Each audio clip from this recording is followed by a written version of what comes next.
Let's go back to our forecast. Meteorologist Brittany Van Voorhees. 73 degrees still at 6 o'clock tonight. That is certainly unusual. Yes, it is. Our normal high temperature this time of year, Colin, is 62. So we are well above that, and we're well above that today, getting to a record value of 79 degrees here in the Queen City.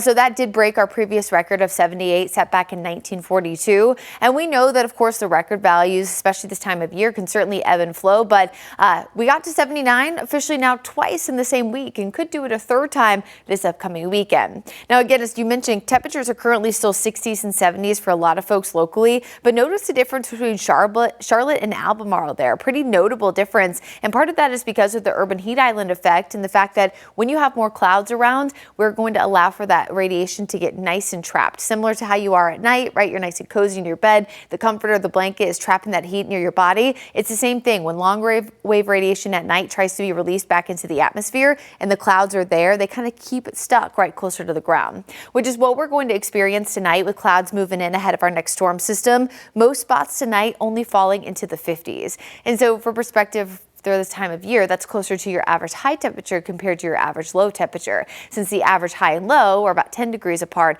and the average low to this number is about 13 degrees apart. So 52 in Charlotte, you can see upper 40s in the mountains. Pretty abnormal for them too, but again, it all has to do with the cloud cover ahead of the storm system. Tomorrow afternoon, winds also coming more out of the south and west will allow for more warmth, more moisture to pump in from those areas. Think about the United States as a whole, well, really the globe as a whole, but the United States for the sake of this conversation. When you have cooler and drier air masses, right, they're coming in from the north, well, warmer and more humid air masses come in from the south. So when you have that southwesterly wind, it really helps pump that in.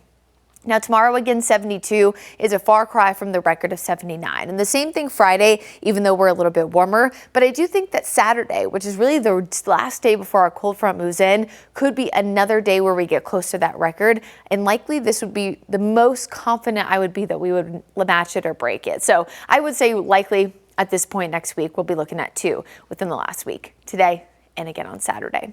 With this approaching storm system, again, we have more clouds in the forecast in the near term, and we're also going to be watching a small chance for rain tomorrow night and into Friday morning, and then a second round Friday night and into Saturday. All part of the warmth and moisture, and when we have that frontal boundary nearby, it allows for the trigger for some of those storms to activate. And the long range forecast closer to Thanksgiving, we are still expected to be above average, but as Brad has been alluding to, we are going to get cooler heading into the first few days of December. But just remember, if you are on social media and you're seeing a lot of hype about some crazy stuff happening, this is normal. Getting closer to December, we are supposed to be cooler, and we've been so warm so far this month. So far, it's the second warmest November on record. So when you kind of see those things, just remember the time of year, check the calendar. Yes, it does not feel like a normal November 19th, but we'll feel a little bit more normal heading into those last few days in November and first few days of a new month, which December 1st also marks the first day of meteorological winter.